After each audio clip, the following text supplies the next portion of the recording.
चोरी की घटनाएं तो आपने बहुत सुनी होंगी, लेकिन बेंगलुरु में एक अजीब-गरीबों तरह की चोरी हुई। आइए हम आपको बताते हैं कि ये कैसी चोरी हुई है। ये एक सच्ची घटना है। बेंगलुरु में एक शख्स ने 50 से अधिक घरों में चोरी कर डाली। चोरी का ये तरीका इतना हैरान कर देने वाला है, जिसके सामने आपने कभी कल्पना भी नहीं की होगी। दरअसल 38 साल का मंजूनाथ उर्फ परिवार वाला मांझा कबूतरों की मदद से चोरी को अंजाम देता था। वो कबूतरों की मदद से चोरी करता था। कबूतरों की मदद से कैसे चोरी करता था, आइए हम आपको बता रहे हैं। उसी उ उन्हीं घरों को निशाना बनाता था जो ज़्यादातर बंद रहते थे। फिलहाल पुलिस द्वारा उसे गिरफ्तार कर लिया गया है। सोशल मीडिया पर मंजूनाथ का चोरी का तरीका जानकर पुलिस के हक्के-बक्के रह गए। वह उन्हीं घर में चोरी करता था जो घर बंद बंद पड़े रहते थे, जिस घर में कोई रहता नहीं था। बेंगलुरु में हुई अनोखे तरीके से चोरी। अब सुनिए रियल स्टोरी। हसौर में रहने वाला मंजूनाथ बेंगलुरु के नागरपेट का है, जो कबूतरों की मदद से चोरी से सबसे पहले घर की पहचान करता था और फिर घटना को अंजाम देता था।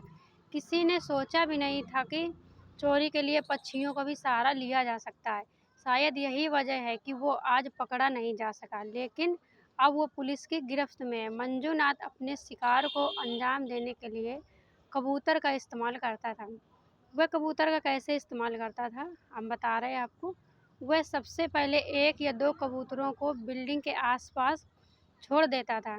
ये पक्षी उड़कर किसी की भी बालकनी में जाकर बैठ जाते थे और जब लोग उसे देखते तो वह कहता था कि वो सिर्फ़ अपने कबूतर को पकड़ने के लिए आया।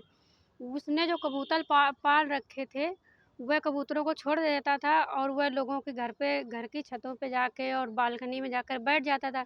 इसके बाद वह व्यक्ति उनके घर पे जाता था कि हम अपने कबूतर को पकड़ने आए हैं। इस बीच मौका पाकर जैसे उसे किसी बंद घर की भनक लगती, वो तुरंत अपने हाथ की सफाई दिखाने पहुंच जाता। इसलिए वो लोहे की रॉड का इस्तेमाल करता था। लोहे की रॉड से वो दरवाजे को तोड़ देता था। यही नहीं, घर की और चीज़ें के जैसे अलमारी, कैबिनेट को भी वो इसी से तोड़कर चोरी को अंजाम देता था। उसकी यह चालाकी और रणनीति इतनी प्रभावी थी कि कई लोग उसकी गतिविधियों पर शक भी नहीं करते थे। पुलिस ने आखिरकार उसे गिरफ्तार कर लिया, लेकिन इस अनोखे तरीके से चोरी करने की उसकी कहानी ने सभी का ध्यान खींच रखा है। सोशल मीडिया पर लोग इस घटना को लेकर चर्चा कर रहे हैं और मंजूनाथ की तकनीक को लेकर हैरानी जता रहे हैं। चोरी करने वाला परिवाला मांझा गिरफ्तार, उसका नाम था परिवाला मांझा। यह घटना न केवल बेंगलुरु में अपराध की स्थिति को उजागर करती है, बल्कि यह भी दिखाती है कि जैसे कुछ लोग अपनी चतुराई और चालाकी से कानून को चकमा देने की कोशिश करते हैं। परिवाला मांझा के इस मामले ने एक बार फिर यह साबित कर दिया कि अपराधी हमेशा नए-नए तरीके खोजते रहते हैं। वो ज़्यादातर सोने के जेवर और कैश पर हाथ साफ करता था, जिसे बाद में वो होसूर में जाकर बेच आता था। बताया जा रहा है कि ये कोई पहली बार नहीं है। मंजूनाथ इससे पहले भी कई बार गिरफ्तार हो चुका है, लेकिन वह हर बार वो जेल से निकलते ही वापस जुर्म के रास्ते को ही चुन लेता था। हैरानी की बात तो ये है कि वो अकेले ही इस चोरी को अंजाम देता था। वह अकेले ही इस चोरी को अंजाम देता था। तो आज की आपको सच्ची घटना कैसी लगी? कमेंट बॉक्स में ज़रूर बताएँ। धन्यवाद।